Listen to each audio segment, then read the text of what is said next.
Welcome back to Grateful Gwen's Goodreads. I am your host, Nora Gwen. Thank you for joining us for today or tonight's bedtime story, which is Mere Christianity, written by C.S. Lewis. 1. Right and wrong as a clue to the meaning of the universe. The law of human nature. Everyone has heard people quarreling. Sometimes it sounds funny, and sometimes it sounds merely unpleasant. But however it sounds, I believe we can learn something very important from listening to the kinds of things they say. They say things like this: "How'd you like it if anyone did the same to you?" "That's my seat. I was there first." "Leave him alone. He isn't doing you any harm. Why should you shove in first? Give me a bit of your orange. I gave you a bit of mine. Come on, you promised." People say things like that every day, educated people as well as uneducated, and children as well as grown-ups. Now, what interests me about all these remarks is that the man who makes them is not merely saying that the other man's behavior does not happen to please him. He is appealing to some kind of standard of behavior which he expects the other man to know about. And the other man very seldom replies, "To hell with your standard." Nearly always, he tries to make out that what he has been doing does not really go against the standard, or that if it does, there is some special excuse. He pretends there is some special reason in this particular case why the person who took the seat first should not keep it, or that things were quite different when he was given the bit of orange, or that something has turned up which lets him off keeping his promise. It looks, in fact, very much as if both parties had in mind some kind of law or rule of fair play or decent behavior or morality, or whatever you like to call it, about which they really agreed. And they have. If they had not, they might of course fight like animals, but they could not quarrel in the human sense of the word. Quarreling means trying to show that the other man is in the wrong, and there would be no sense in trying to do that unless you and he had some sort of agreement as to what right and wrong are. Just as there would be no sense in saying that a footballer had committed a foul unless there was some agreement about the rules of football. Now, this law or rule about right and wrong used to be called the law of nature. Nowadays, when we talk of the laws of nature, we usually mean things like gravitation or heredity or the laws of chemistry. But when the older thinkers called the law of right and wrong the law of nature, they really meant the law of human nature.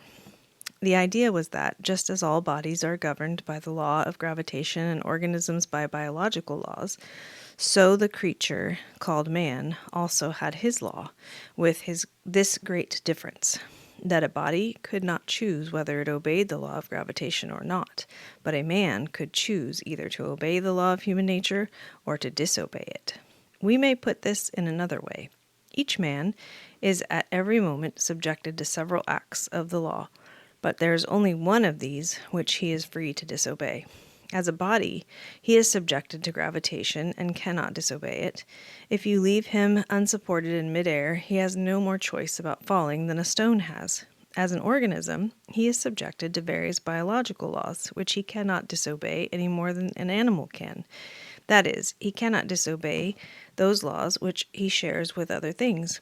But the law which is peculiar to his human nature, the law he does not share with animals or vegetables or inorganic things, is the one he can disobey if he chooses. This law was called the law of nature because people thought that everyone knew it by nature and did not need to be taught it. They did not mean, of course, that you might not find an odd individual here and there who did not know it, just as you find a few people who are colorblind or have no ear for a tune. But taking the race as a whole, they thought that the human idea of decent behavior was obvious to everyone. And I believe they were right. If they were not, then all the things we said about the war were nonsense. What was the sense in saving the enemy were in the wrong unless right is a real thing, which the Nazis at the bottom knew as well as we did and ought to have practiced. If they had no notion of what we mean by right, then, though we might still have had to fight them, we could no more have blamed them for that than the color of their hair. I know that some people say the idea of a law of nature or decent behavior known to all men is unsound because different civilizations and different ages have had quite different moralities. But this is not true. There have been differences between the moralities, but these have never amounted to anything like a total difference. If anyone will take the trouble to compare the moral teaching of, say, the ancient Egyptians, Babylonians, Hindus, Chinese, Greeks, and Romans, what will really strike him will be how very like they are to each other and to our own. Some of the evidence for this I have put together in the appendix of another book called The Abolition of Man. But for our present purpose, I need only ask the reader to think what a totally different morality would mean. Think of a country where people were admired for running away in battle, or where a man felt proud of double-crossing all the people who had been kindest to him. You might just as well try to imagine a country where 2 and 2 made 5.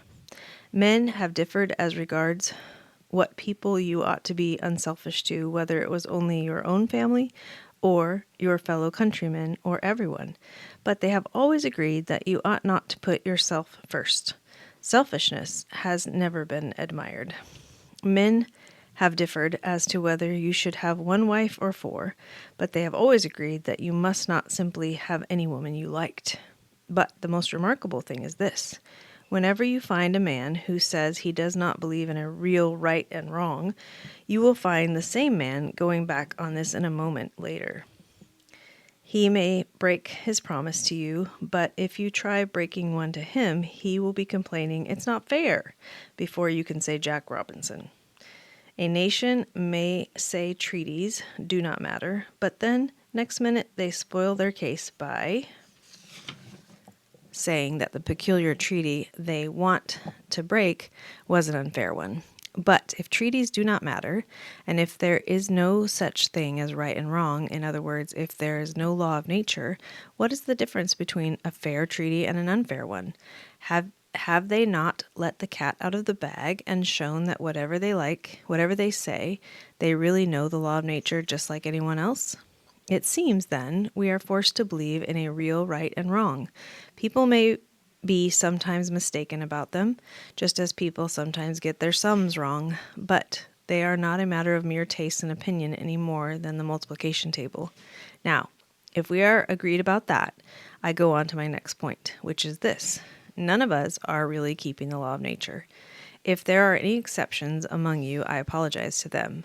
They had better read some other work, for nothing I am going to say concerns them. And now, turning to the ordinary human beings who are left. I hope you will not misunderstand what I am going to say. I'm not preaching, and heaven knows I do not pretend to be better than anyone else. I'm only trying to call attention to a fact. The fact that this year, or this month, or more likely this very day, we have failed to practice ourselves the kind of behavior we expect from other people. There may be all sorts of excuses for us. That time you were so unfair to the children was when you were very tired. That slightly shady business about the money, the one you had almost forgotten, came when you were very hard up. And what you promised to do for old so-and-so and have never done, well, you never would have promised it had you known how frightfully busy you were going to be. And as for your behavior to your wife or husband or sister or brother, if I knew how irritating they could be, I would not wonder at it. And who the dickens am I anyway? I am just the same. That is to say, I do not succeed in keeping the law of nature very well, and the moment anyone tells me I am not keeping it, there starts up in my mind a string of excuses as long as your arm. The question at the moment is not whether they are good excuses. The point is that they are one more proof of how deeply, whether we like it or not, we believe in the law of nature. If we do not believe in decent behavior, why should we be so anxious to make excuses for not having behaved decently?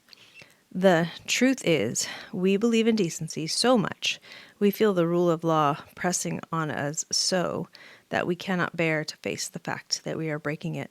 and consequently, we try to shift the responsibility. For you notice that it is not only for our bad behavior that we find all these explanations, it is only our bad temper that we put down to being tired or worried or hungry. We put our good temper down to ourselves. These, then, are the 2 points I wanted to make. First, that human beings all over the earth have this curious idea that they ought to behave in a certain way and cannot really get rid of it. Secondly, that they do not, in fact, behave that way. They know the law of nature, they break it. These 2 facts are the foundation of all clear thinking about ourselves and the universe we live in. Chapter 2, Some Objections. If they are the foundation, I had better stop to make that foundation firm before I go on. Some of the letters I have had show that a good many people find it difficult to understand just what this law of human nature or moral law or rule of decent behavior is. For example, some people wrote to me saying, "Isn't what you call the moral law simply our herd instinct, and hasn't it been developed just like all our other instincts?" Now, I do not deny that we may have a herd instinct, but that is not what I mean by the moral law. We all know what it feels like to be prompted by instinct, by mother love or sexual instinct or the instinct for food. It means that you feel a strong want or desire to act in a certain way. And of course, we sometimes do feel just that sort of desire to help another person.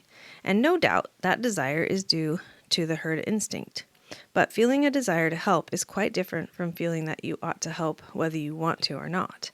Supposing you hear a cry for help from a man in danger, you will probably feel 2 desires. One, a desire to give help due to your herd instinct, and the other, a desire to keep out of danger due to the instinct for self-preservation. But you will find inside you, in addition to these 2 impulses, a third thing, which tells you that you ought to follow the impulse to help and suppress the impulse to run away. Now, this thing that judges between 2 instincts, that decides which should be encouraged, cannot itself be either of them. You might as well say the sheet of music which tells you at a given moment to play one note on the piano and not another is itself one of the notes on the keyboard. The moral law tells us the tune we have to play. Our instincts are merely the keys. Another way of seeing that the moral law is not simply one of our instincts is this. If 2 instincts are in conflict, and there's nothing in a creature's mind except these 2 instincts, obviously the stronger of the 2 must win. But at those moments when we are most conscious of the moral law, it usually seems to be telling us to side with the weaker of the 2 impulses. You probably want to be safe much more than you want to help the man who is drowning, but the moral law tells you to help him all the same. And surely it often tells us to try to make the right impulse stronger than it naturally is.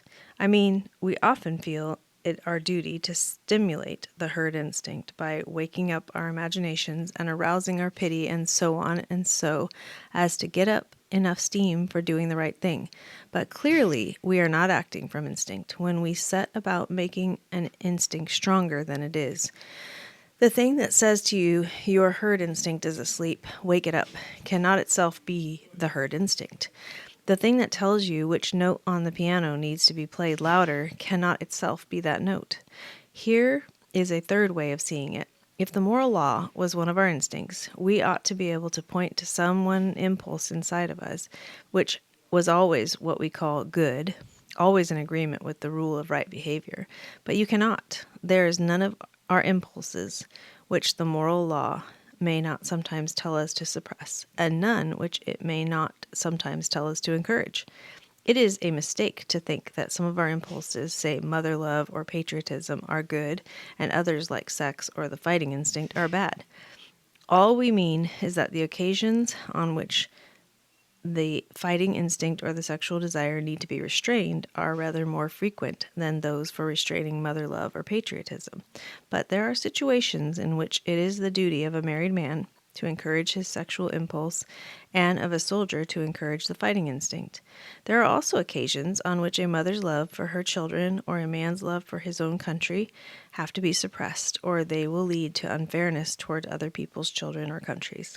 Strictly speaking, there are no such things as good and bad impulses. Think once again of a piano. It has not got two kinds of notes on it, the right notes and the wrong ones.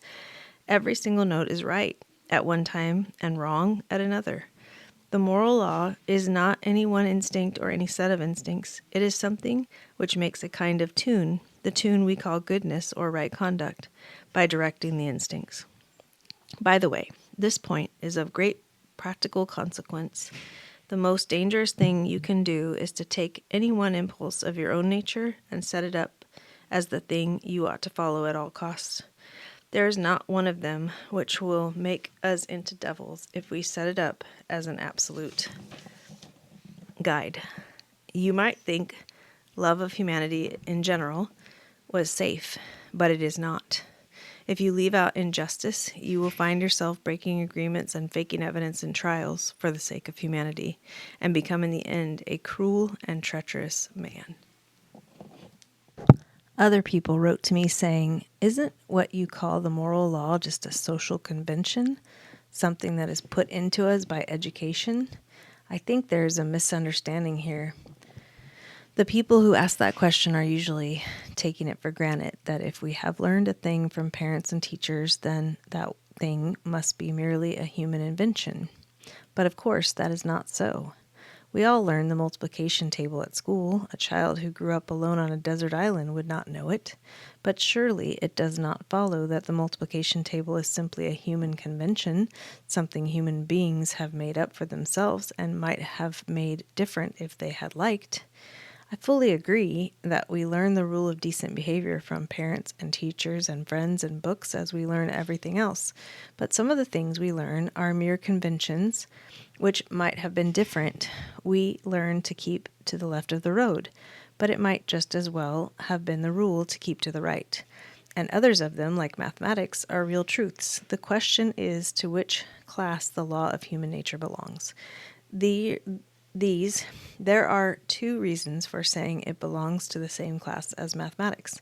The first is, as I said in the first chapter, that though there are differences between the moral ideas of one time or country and those of another, the differences are not really very great, not nearly so great as most people imagine. And you can recognize the same law running through them all, whereas mere conventions, like the rule of the road or the kind of clothes people wear, may differ to any extent. The other reason is this. When you think about these differences between the morality of one people and another, do you think that the morality of one people is ever better or worse than that of another? Have any of the changes been improvements? If not, then of course there could never be any moral progress. Progress means not just changing, but changing for the better. If no set of moral ideas were truer or better than any other, there would be no sense in preferring civilized morality to savage morality, or Christian morality to Nazi morality. In fact, of course, we all do believe that some moralities are better than others. We do believe that some of the people who tried to change the moral ideas of their own age were what we would call reformers or pioneers, people who understood morality better than their neighbors did. Very well then. The moment you say that one set of moral ideas can be better than another, you are in fact measuring them both by a standard, saying that one of them conforms to that standard more nearly than the other.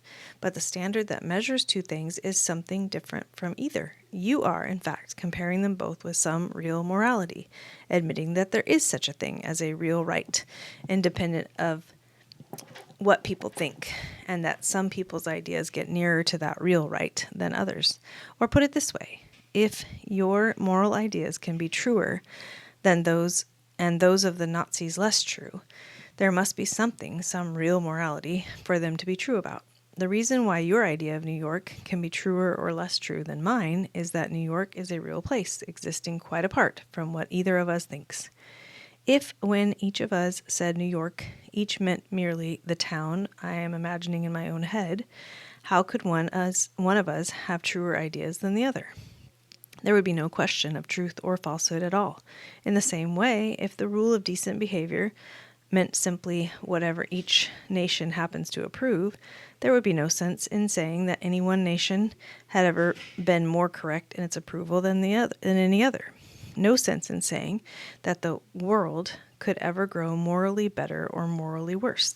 I conclude, then, that though the differences between people's ideas of decent behavior often make you suspect that there is no real natural law of behavior at all, yet the things we are bound to think about, these differences really prove just the opposite. But one word before I end. I have met people who exaggerate the differences because they have not distinguished between differences of belief about facts. For example, one man said to me, 300 years ago, people in England were putting witches to death. Was that what you call the rule of human nature or right conduct? But surely the reason we do not execute witches is that we do not believe there are such things. If we did, if we really thought that there were people going about who had sold themselves to the devil and received supernatural powers from him in return, and were using these powers to kill their neighbors or drive them mad or bring bad weather, surely we would all agree that if anyone deserved the death penalty, then these filthy quislings did. There is no difference of moral principle here. The difference is simply about matter of fact. It may be a great advance in knowledge not to believe in witches. There is no moral advance in not executing them when you do not think they are there. You would not call a man humane for ceasing to set mouse traps if he did so because he believed there were no mice in the house. Chapter 3, The Reality of the Law. I now go back to what I said at the end of the first chapter, that there were two odd things about the human race. First, that they were haunted by the idea of a sort of behavior they ought to practice, what you might call fair play or decency or morality or the law of nature. Second, that they did not in fact do so. Now, some of you may wonder why I call this odd. It may seem to you the most natural thing in the world. In particular, you may have thought I was rather hard on the human race. After all, you may say, what I call breaking the law of right and wrong or of nature only means that people are not perfect. And why on earth should I expect them to be? That would be a good answer if what I was trying to do was to fix the exact amount of blame which is due to us for not behaving as we expect others to behave. But that is not my job at all. I am not concerned at present with blame. I am trying to find out truth. And from that point of view, the very idea of something being imperfect, of its not being what it ought to be, has certain consequences. If you take a thing like a stone or a tree, it is what it is, and there seems no sense in saying it ought to have been otherwise. Of course, you may say a stone is the wrong shape, if you want to use it for a rockery, or that a tree is a bad tree because it does not give you as much shade as you expected. But all you mean is that the stone or tree does not happen to be convenient for some purpose of your own. You are not, except as a joke, blaming them for that. You really know that given the weather and the soil, the tree could not have been any different. What we, from our point of view, call a bad tree, in quotes, is obeying the laws of its nature just as much as a good one. Now, have you noticed what follows? It follows that what we usually call the laws of nature, the way weather works on a tree, for example, may not really be laws in the strict sense, but only in a manner of speaking. When you say that falling stones always obey the law of gravitation, is not this much the same as saying the law only means what stones always do? You do not really think that when a stone is let go, it suddenly remembers that it is under orders to fall to the ground. You only mean that, in fact, it does fall. In other words, you cannot be sure that there is anything over and above the facts themselves, any law about what ought to happen, as distinct from what does happen. The laws of nature, as applied to stones or trees, may only mean what nature, in fact, does.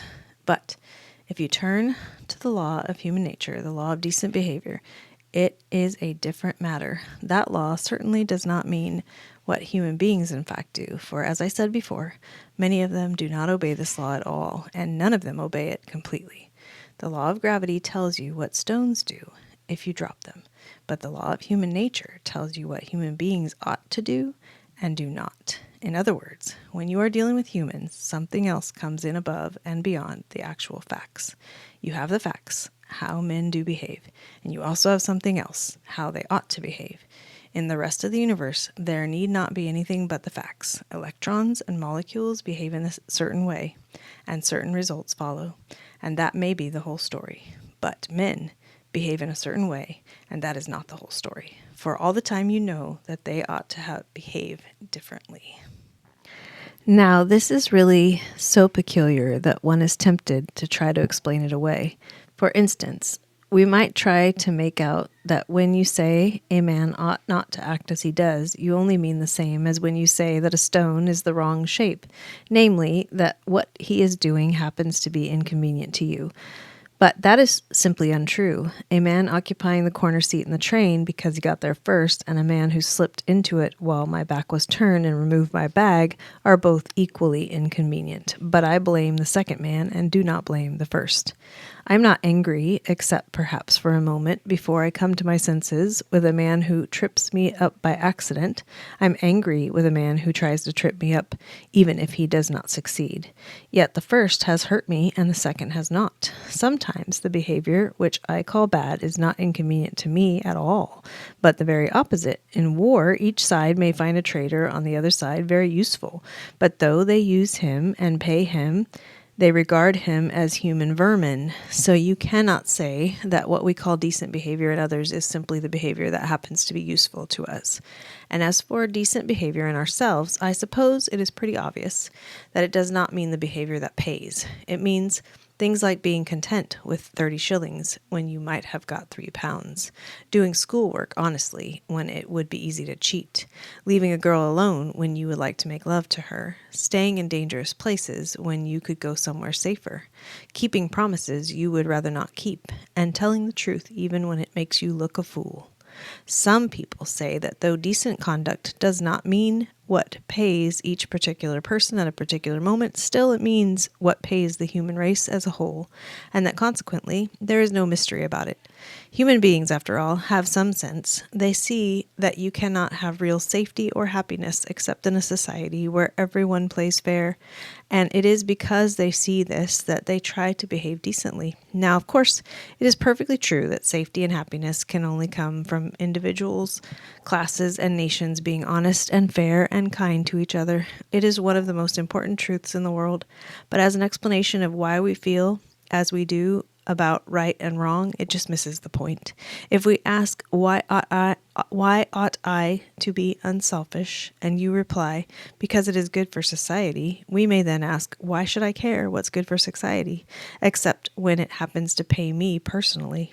And then you will have to say, because you ought to be unselfish, which simply brings us back to where we started. You are saying what is true, but you are not getting any further. If a man asked what was the point of playing football, it would not be much good saying in order to score goals, for trying to score goals is the game itself, not the reason for the game. And you would really only be saying that football was football, which is true, but not worth saying.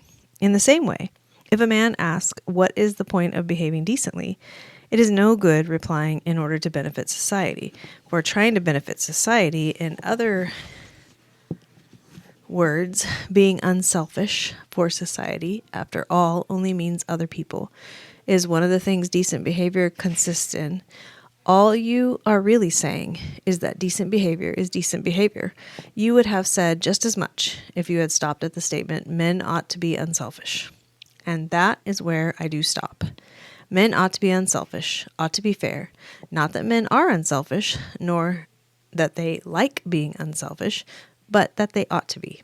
The moral law, or law of human nature, is not simply a fact about human behavior in the same way as the law of gravitation is, or may be, simply a fact about how heavy objects behave. On the other hand, it is not a mere fancy, for we cannot get rid of the idea, and most of the things we say and think about men would be reduced to nonsense if we did. And it is not simply a statement about how we should like men to behave for our own convenience, for the behavior we call bad or unfair is not exactly the same as the behavior we find inconvenient, and may even be the opposite. Consequently, this rule of right and wrong, or law of human nature, or whatever you call it, must somehow or other be a real thing, a thing that is really there, not made up by ourselves, and yet it is not a fact in the ordinary sense, in the same way as our actual behavior is a fact.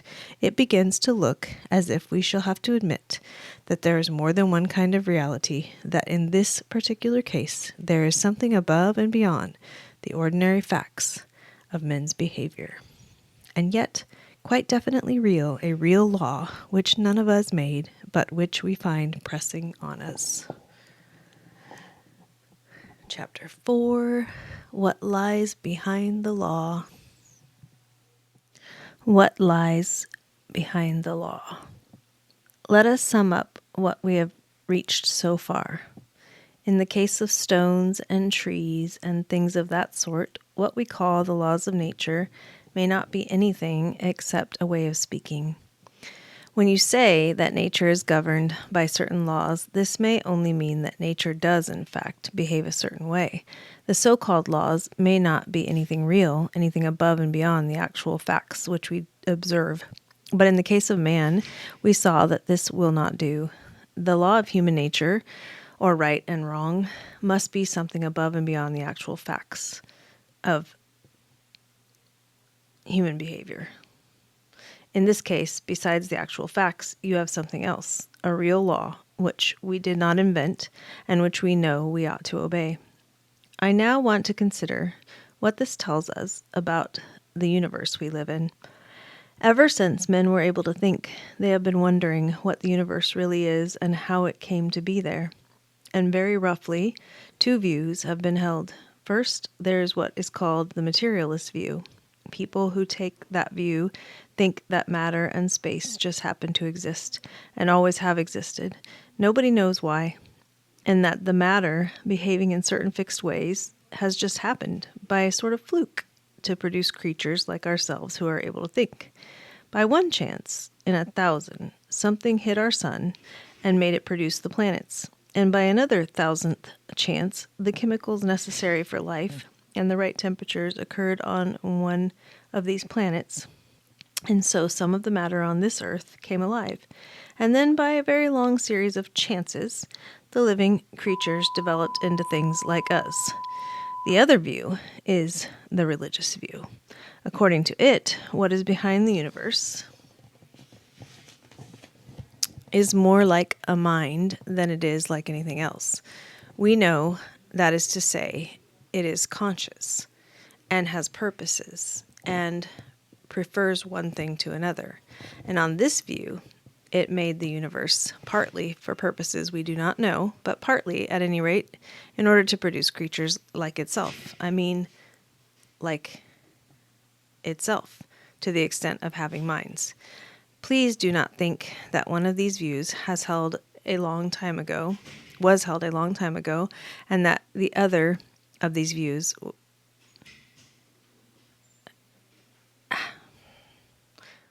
Please do not think that one of these views was held a long time ago and that the other has gradually taken its place. Wherever there have been thinking men, both views turn up.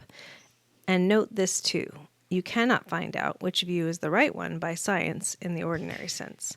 Science works by experiments. It watches how things behave. Every scientific statement in the long run, however complicated it looks, really means something like, I pointed the telescope to such and such a part of the sky at 2:20 a.m. on January 15th and saw so-and-so. Or, I put some of this stuff in a pot and heated it to such and such a temperature, and it did so-and-so.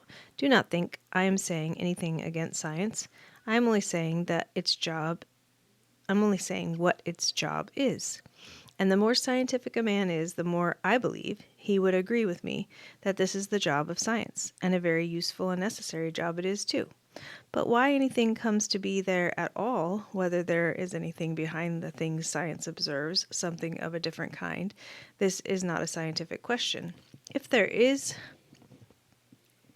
something behind, then either it will have to remain altogether unknown to men, or else make itself known in some different way. The statement that there is any such thing, and the statement that there is no such thing, they are neither of them statements that science can make. And real scientists do not usually make them. It is usually the journalists and popular novelists who have picked up a few odds and ends of half-baked science from textbooks who go in for them. After all, it is really a matter of common sense. Supposing science ever became complete, so that it knew every single thing in the whole universe, is it not plain that the questions, why is there a universe, why does it go on as it does, has it any meaning, would remain just as they were? Now, the position would be quite hopeless but for this. There is one thing, and only one, in the whole universe which we know more about than we could learn from external observation. That one thing is man. We do not merely observe men, we are men. In this case, we have, so to speak, inside information. We are in the know, and because of that, we know that men find themselves under a moral law, which they did not make, and cannot quite forget, even when they try, and which they know they ought to obey. Notice the following point. Anyone studying man from the outside as we study electricity or cabbages, not knowing our language and consequently not able to get any inside knowledge from us, but merely observing what we did, would never get the slightest evidence that we had this moral law. How could we?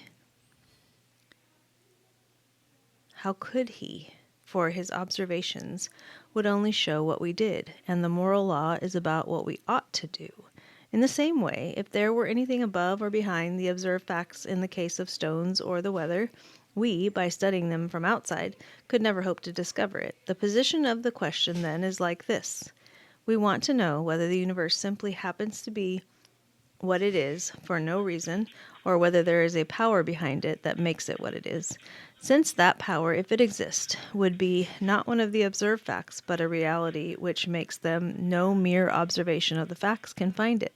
There is only one case in which we can know whether there is anything more, namely our own case, and in that one case we find there is. Or put it another way round, if there was a controlling power outside the universe, it could not show itself to us as one of the facts inside the universe, no more than the architect of a house could actually be a wall or staircase or fireplace in that house. The only way in which we could expect it to show itself would be inside ourselves as an influence or a command trying to get us to behave in a certain way. And that is just what we do find inside ourselves. Surely this ought to arouse our suspicions. In the only case where you can expect to get an answer, the answer turns out to be yes. And in the other cases where you do not get an answer, you see why you do not. Suppose someone asks me, when I see a man in a blue uniform going down the street, leaving little paper packets at each house, why I suppose that they contain letters. I should reply, because whenever he leaves a similar little packet for me, I find it does contain a letter. And if he then objected, but you've never seen all these letters which you think the other people are getting, I should say, of course not, and I shouldn't expect to, because they're not addressed to me. I'm explaining the packets I'm not allowed to open by the ones I am allowed to open. It is the same about this question. The only packet I am allowed to open is man. When I do, especially when I open that particular man called myself, I find that I do not exist on my own, and that I am under a law, that somebody or something wants me to behave in a certain way. I do not, of course, think that if I could get inside a stone or a tree, I should find exactly the same thing, just as I do not think all the other people in the street get the same letters as I do. I should expect, for instance, to find that that stone had to obey the law of gravity, that whereas the sender of the letters merely tells me to obey the law of my human nature, he compels the stone to obey the laws of its stony nature, but I should expect to find there was, so to speak, a sender of letters in both cases, a power behind the facts, a director, a guide. Do not think I am going faster than I really am. I am not yet within 100 miles of the God of Christian theology. All I've got to is a something which is directing the universe, and which appears in me as a law urging me to do right, and making me feel responsible and uncomfortable when I do wrong. I think we have to assume it is more than a mind, than it is like anything else we know, because, after all, the only other thing we know is matter, and you can hardly imagine a bit of matter giving instructions. But, of course, it need not be very like a mind, still less like a person. In the next chapter, we shall see if we can find out anything more about it. But one word of warning, there has been a great deal of soft soap talked about God for the last 100 years. That is not what I am offering. You can cut all that out. Note: in order to keep this section short enough, when it was given on the air, I mentioned only the materialist view and the religious view. But to be complete, I ought to mention the in-between view called life force philosophy, or creative evolution, or emergent evolution. The wittiest expositions of it come in the works of Bernard Shaw, but the most profound ones in those of Bergson. People who hold this view say that the small variations by which life on this planet evolved from the lowest forms of man were not due to chance, but to the striving or purposiveness of a life force. When people talk about this, we must ask them whether by life force they mean something with a mind or not. If they do, then a mind bringing life into existence and leading it to perfection is really a god, and their view is thus identical with the religious. If they do not, then what the sense is saying, that something without a mind strives or has purposes, this seems to me fatal to their view. One reason why many people find creative evolution so attractive is that it gives one much of the emotional comfort of believing in God and none of the less pleasant consequences. When you are feeling fit and the sun is shining and you do not want to believe that the whole universe is a mere mechanical dance of atoms, it is nice to be able to think of this great mysterious force rolling on through the centuries and carrying you on its crest. If, on the other hand, you want to do something rather shabby, the life force, being only a blind force with no morals and no mind, will never interfere with you like that troublesome god we learned about when we were children. The life force is a sort of tame god. You can switch it on when you want, but it will not bother you. All the thrills of religion and none of the cost. Is the life force the greatest achievement of wishful thinking the world has yet seen? Chapter 5, we have cause to be uneasy. I ended my last chapter with the idea that is the moral law somebody or something from beyond.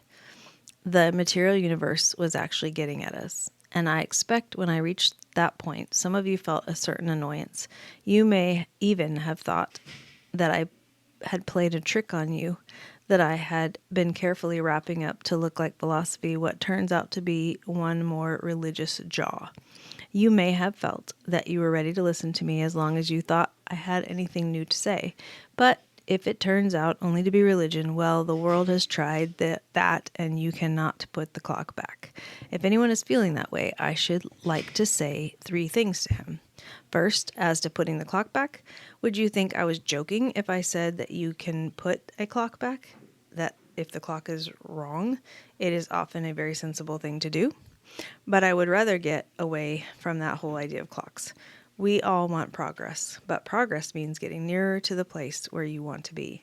And if you have taken a wrong turning, then to go forward does not get you any nearer. If you are on the wrong road, progress means doing an about turn and walking back to the right road. And in that case, the man who turns back soonest is the most progressive man. We have all seen this when doing arithmetic. When I have started a sum the wrong way, the sooner I admit this and go back and start over again, the faster I shall get on. There is nothing progressive about being pig-headed and refusing to admit a mistake. And I think if you look at the present state of the world, it is pretty plain that humanity has been making some big mistake. We are all on the wrong road, and if that is so, we must go back. Going back is the quickest way on. Then, secondly, this has not yet turned exactly into a religious jaw. We have not yet got as far as the God of any actual religion. Still, less the God of that particular religion called Christianity. We have only got as far as somebody or something behind the moral law. We are not taking anything from the Bible or the churches. We are trying to see that we can find out about this somebody on our own steam. And I want to make it quite clear that what we find out on our own steam is something that gives us a shock. We have 2 bits of evidence about the somebody. One is the universe he has made. If we use that as our only clue, then I think we should have to conclude that he was a great artist, for the universe is a very beautiful place. But also that he is quite merciless and no friend to man, for the universe is a very dangerous and terrifying place. The other bit of evidence is that moral law, which he has put into our minds, and this is a better bit of evidence than the other because it is inside information. You find out more about God from the moral law than from the universe in general, just as you find out more about a man by listening to his conversation than by looking at a house he has built. Now, from the second bit of evidence, we conclude that the being behind the universe is intensely interested in right conduct, in fair play, unselfishness, courage, good faith, honesty, and truthfulness.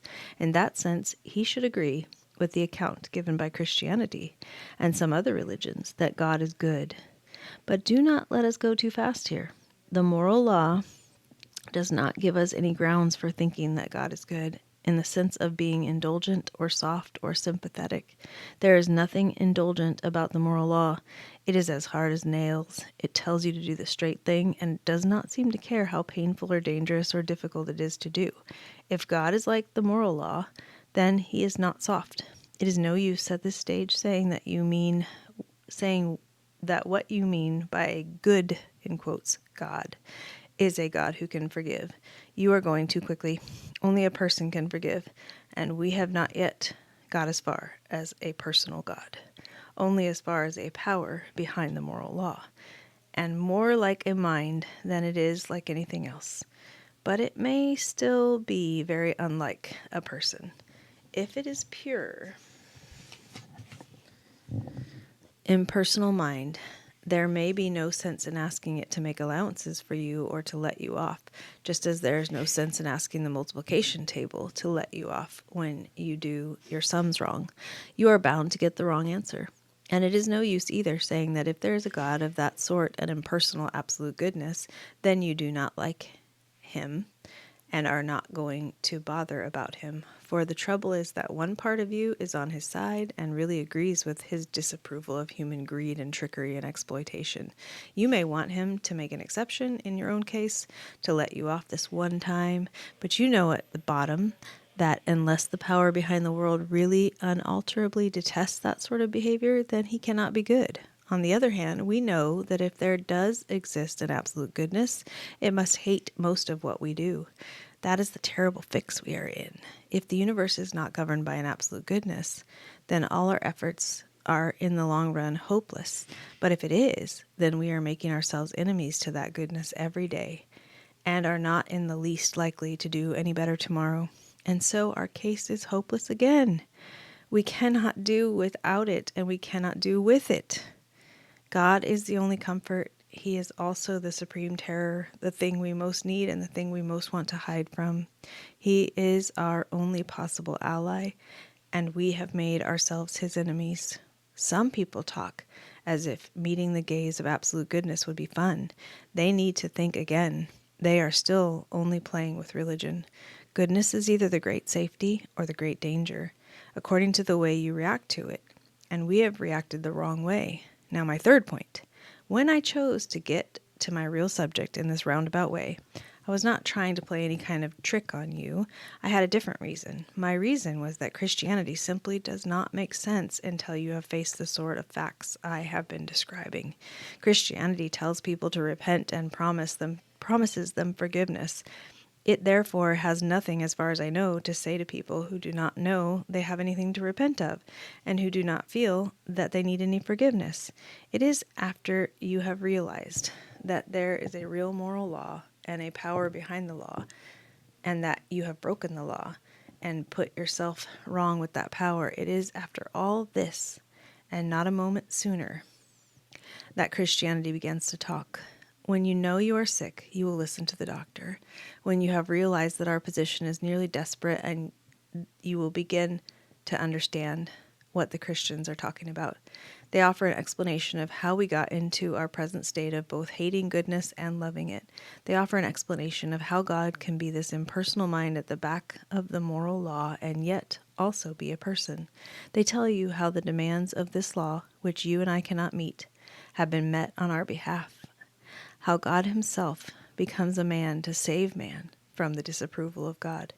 It is an old story, and if you want to go into it, you will no doubt consult people who have more authority to talk about it than I have. All I am doing is to ask people to face the facts, to understand the questions which Christianity claims to answer, And they are very terrifying facts. I wish it was possible to say something more agreeable, but I must say what I think true. Of course, I quite agree that the Christian religion is, in the long run, a thing of unspeakable comfort. But it does not begin in comfort. It begins in the dismay I have been describing. And it is no use at all trying to go on to that comfort without first going through the dismay. In religion, as in war and everything else, comfort is one thing you cannot get by looking for it. If you look for truth, you may find comfort in the end. If you look for comfort, you will not get either comfort or truth, only soft soap and wishful thinking to begin with, and in the end, despair. Most of us have got over the pre-war wishful thinking about international politics. It is time we did the same about religion. And this concludes Book 1 of Mere Christianity, written by C.S. Lewis. We will continue on with Book 2 in the next video to come. Until next time, take care. Happy reading and sweet dreams. Until next time, happy reading and sweet dreams.